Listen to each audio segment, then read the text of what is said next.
BJP में भी जैसे कांग्रेस में सचिन पायलट और अशोक गहलोत को लेकर एक ये बात चलती है कि आपसी खींचतान है, दोनों में बनती नहीं है। अब राजस्थान में चुनाव होने वाले हैं और वसुंधरा राजे को लेकर तमाम तरह की बातें आती हैं कि उनके नेतृत्व में चुनाव लड़ा जाएगा या नहीं लड़ा जाएगा। बीजेपी हाईकमान उनको पसंद नहीं करता। आप बीजेपी के आदमी हैं, क्या सोचते हैं कि किसके नेतृत्व में राजस्थान का चुनाव होना चाहिए? भाजपा के लिए कौन ठीक है? देखो, मोदी के नाम से ही चुनाव होगा।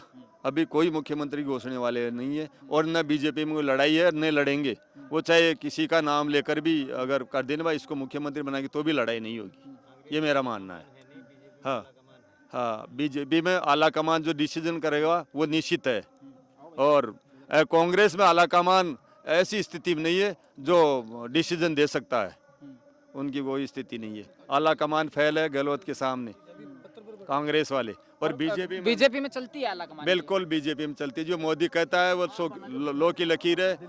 और मोदी ऐसा भी व्यक्ति है, वो किसको बनाना चाहे तो ऐसे व्यक्ति को बनाएगा जिसी को पता नहीं है कि मुख्यमंत्री कौन बनेगा, ऐसे व्यक्ति को मुख्यमंत्री आप किस किस को, जैसे मैं आपसे पूछूं कि ऐसे 5 नाम बताओ जिनको आप मुख्यमंत्री की रेस में मानते हैं बीजेपी राजस्थान में? देखो, वसुंधरा जी, हाँ, ओम बिरला, हाँ, ओम जी माथुर, राजेंद्र राठौड़, हम्म, सतीश जी पूनिया, बस यही है। और ये बातें कहाँ से पहुँचती हैं आपके पास गांव देहात? हम सोच रहे हैं, हम गांव वाले भाई ये बन सकते हैं, लायक हैं, हाँ, मतलब जनता का कुछ कर सकते हैं। हाँ, गजेंद्र सिंह शेखावत का गजेंद्र सिंह जी शेखावत अच्छे आदमी है, उनका भी नाम है। नाम चलता है? बिल्कुल नाम चलता है, बिल्कुल चलता है।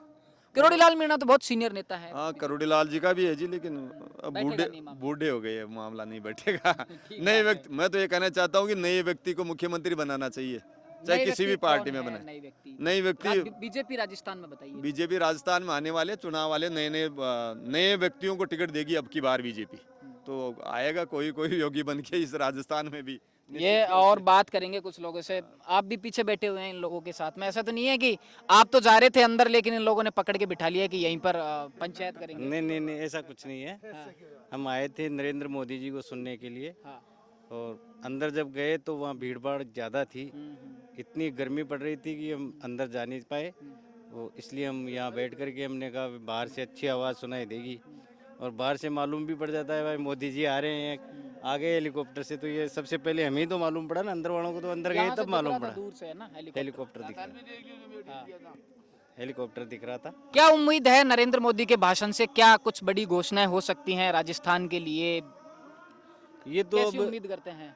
अब देखो चुनाव आ गए हैं और चुनावी सभा ही माना जाएगा इसको। 4 महीने बाद में राजस्थान में चुनाव है, तो उस लिहाज से ये आज चुनावी शंख का बिगुल बजेगा, ऐसा है। ठीक बात है। महंगाई राहत कैंप में गए थे आप? मैं नहीं गया। महंगाई राहत कैंप में जाने वालों को ये केवल फॉर्मेलिटी है जी। ये काम तो करना किनको है?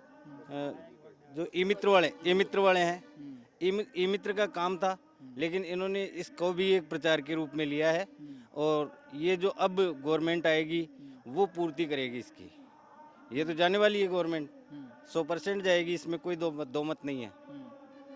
इसलिए ये तो केवल मात्र फॉर्मेलिटीज कर रहे हैं और अपनी पार्टी का प्रचार कर रहे हैं। तो कुछ देहाती लोग थे, गांव देहात से नरेंद्र मोदी की जनसभा में शामिल होने के लिए, नरेंद्र मोदी को सुनने के लिए अजमेर आए हैं। लेकिन जब पंडाल में गए, भीड़ देखी, तो लगा कि शायद बात नहीं बन पाएगी, और जनसभा के पंडाल से थोड़ी सी दूर बबूल के पेड़ की छांव में बिल्कुल शांति से यहाँ बैठे हुए हैं। साउंड की आवाज़ यहाँ तक पहुँच पा रही है, और आपने देखा कि किस तरह की भावनाएं इन लोगों की प्रधानमंत्री नरेंद्र मोदी के लिए है। वीडियो जर्नलिस्ट कुणाल के साथ थिंक 360 के लिए लोकेंद्र किलानौत, अजमेर।